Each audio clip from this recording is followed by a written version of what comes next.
Olá, bem-vindos a mais essa nossa conversa. Hoje a gente vai mergulhar num material bem específico, sabe? Uhum. É uma ministração do pastor Plácidio Tomás da Silva. Foi lá na Igreja Evangélica Pentecostal Liberdade em Cristo, no dia 31 de agosto de 2025. Isso. E o nosso objetivo aqui é basicamente entender as mensagens principais, as ideias centrais que ele passou naquele dia, olhando para o material que a gente tem. O texto bíblico que ele usou, o centro de tudo, é Atos dos Apóstolos, capítulo 16. A história de Paulo e Silas em Filipos. Uma passagem bem conhecida, né? Cheia de acontecimentos. Exatamente. E olha, antes da gente entrar de cabeça nisso, queria fazer um convite rápido. Claro. Se você está curtindo esse tipo de análise que vai mais a fundo, que tenta pegar as nuances da mensagem, pense em se inscrever aqui no canal, deixar um like. É rapidinho. Ajuda bastante a gente, né? Ajuda muito. Mostra que a gente está no caminho certo, incentiva a continuar. É um segundinho que faz uma diferença enorme para nós. Então, muito obrigado mesmo pelo apoio. É isso aí. E é bom a gente alinhar aqui o nosso foco, né? Não é só contar a história de Atos 16 de novo. Não, de jeito nenhum. A ideia é ver como o pastor Plácidio interpretou aquilo e o que ele quis aplicar para a vida da congregação dele naquele dia específico. É pegar a essência da mensagem nele. Perfeito. Então vamos lá, vamos começar a abrir essa história do jeito que o pastor apresentou. Ele começa ali no versículo 16, né? Paulo e Silas indo orar. Isso, a caminho do lugar de oração e encontram aquela jovem. A jovem com o espírito de adivinhação. Exato. Que, segundo o texto, tinha esse espírito que permitia, prever coisas, ter conhecimentos ocultos, e isso dava muito lucro para os senhores dela. Certo. E o pastor já destaca uma tensão aí, porque a jovem ia atrás deles gritando: "Estes homens são servos do Deus Altíssimo. Eles anunciam o caminho da salvação." Parece bom, né? Parece positivo, até propaganda para eles. Mas o pastor diz que Paulo ficou incomodado depois de uns dias ouvindo aquilo. Não aceitou fácil. Por quê? Qual a leitura do pastor aí? Aí que entra um ponto-chave da pregação dele: a necessidade do discernimento espiritual. Tipo assim, o pastor explica que Paulo, pelo Espírito Santo, sacou que aquilo não vinha de Deus. Mesmo as palavras sendo aparentemente corretas, entende? A origem não era divina. Daí Paulo repreende o espírito em nome de Jesus e a jovem é liberta.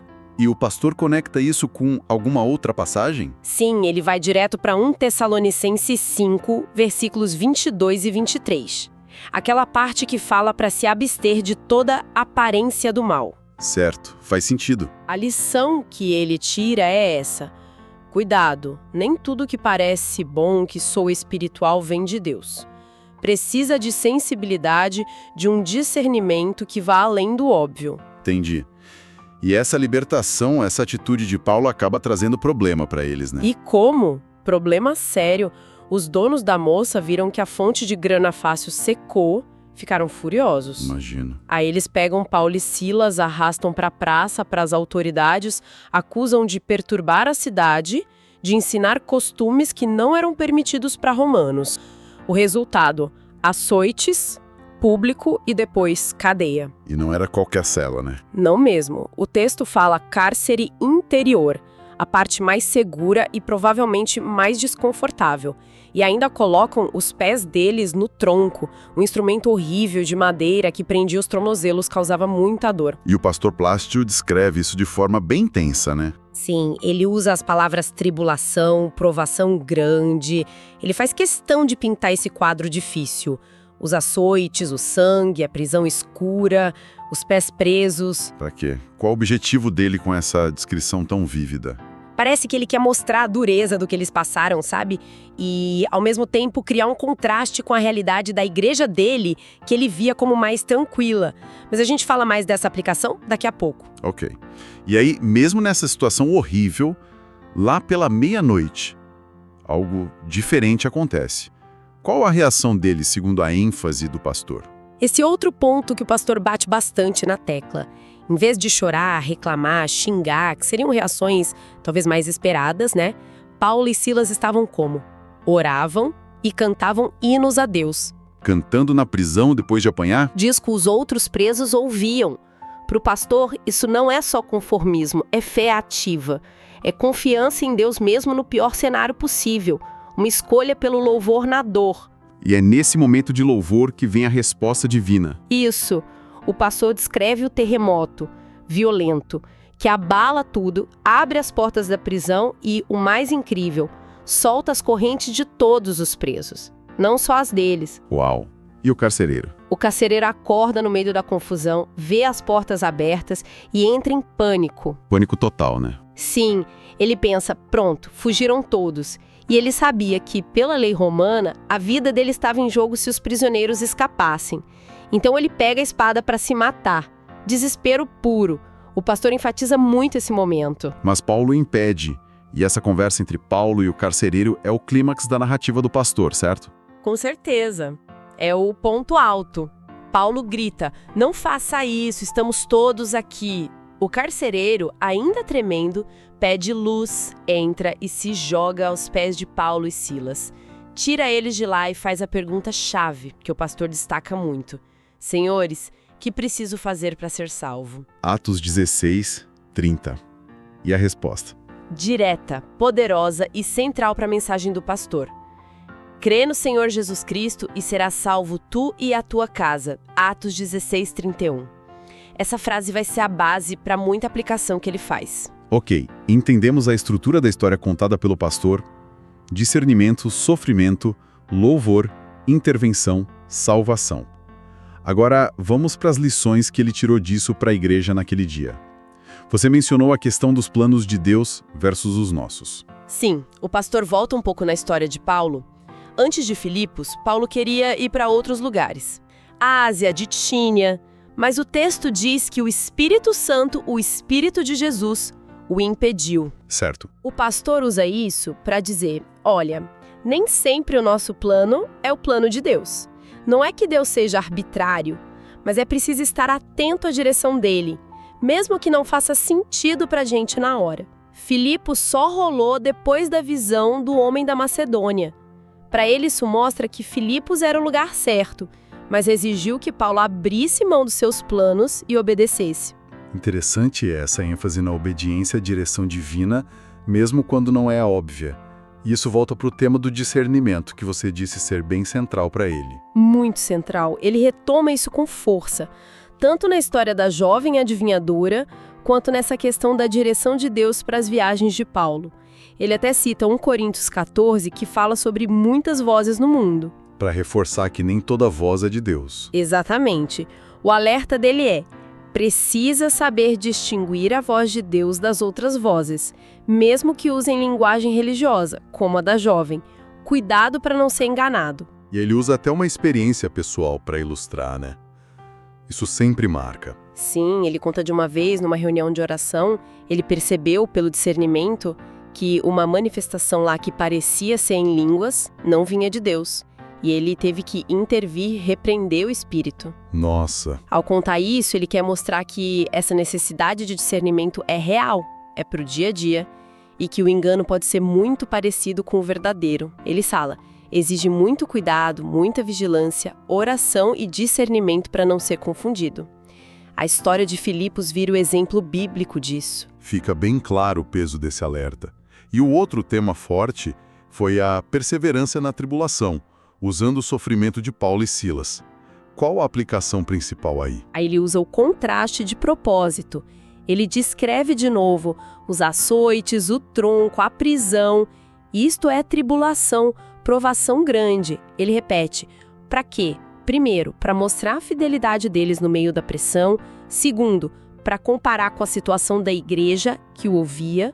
Que ele via como mais tranquila. Isso.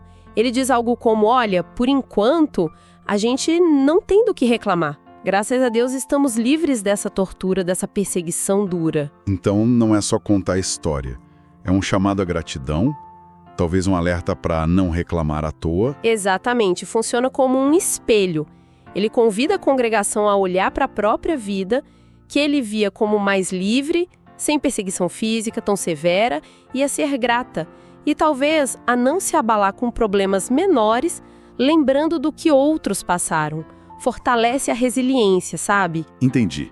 E chegamos na promessa para o carcereiro: será salvo tu e a tua casa. Uma frase forte. Como o pastor trabalhou isso? Esse foi um ponto de aplicação muito forte, muito pessoal mesmo. Primeiro, ele dá um contexto da época, explicando que antigamente o chefe da família tinha uma influência muito grande sobre todos da casa. A fé dele meio que abria caminho para a família toda. Mas não quer dizer salvação automática para todo mundo, né? Não, ele cuida para não dizer isso, não é forçado, mas a fé do líder da casa abriu uma porta espiritual, uma oportunidade para a salvação chegar em todos aí.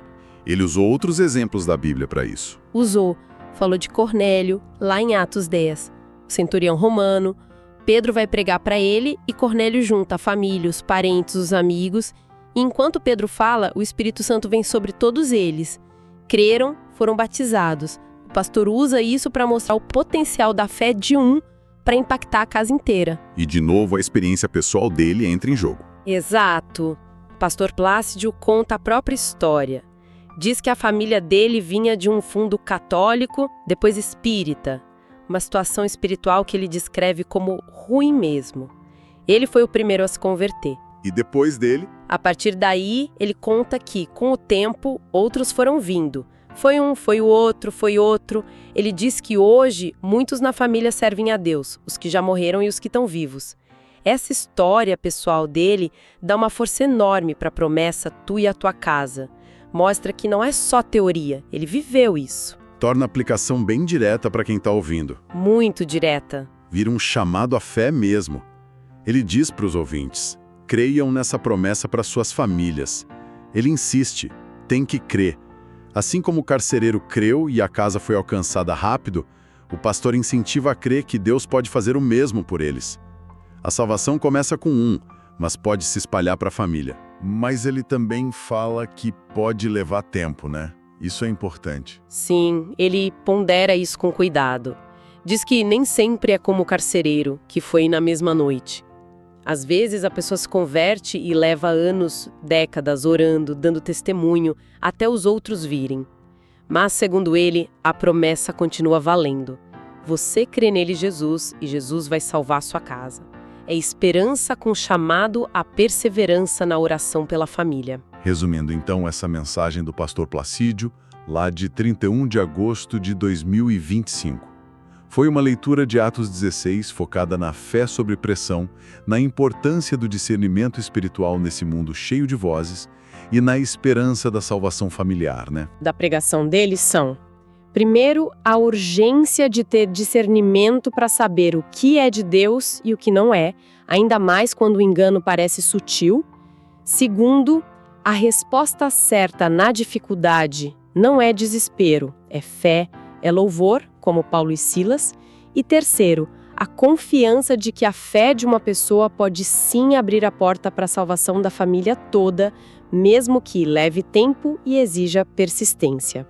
Foi uma análise bem direcionada, então, os ensinos que o pastor Placílio Tomás da Silva quis passar naquele dia para aquela igreja a partir daquele texto. Uma visão específica de uma passagem conhecida. E sabe, pensando nisso tudo, fica uma reflexão final, talvez. O pastor fez um contraste forte entre a tribulação de Paulo e Silas e a tranquilidade relativa da igreja hoje, como ele via. Isso faz pensar. Como será que a nossa percepção do sofrimento, ou até a falta de certos tipos de perseguição mais óbvia, afeta a nossa fé hoje? Será que o conforto, a falta dessas provações mais duras pode acabar diminuindo aquela vigilância, aquela gratidão profunda que o pastor tanto queria incentivar? Fica aí algo para a gente pensar, né? Querendo Deus, voltaremos em breve com mais análises.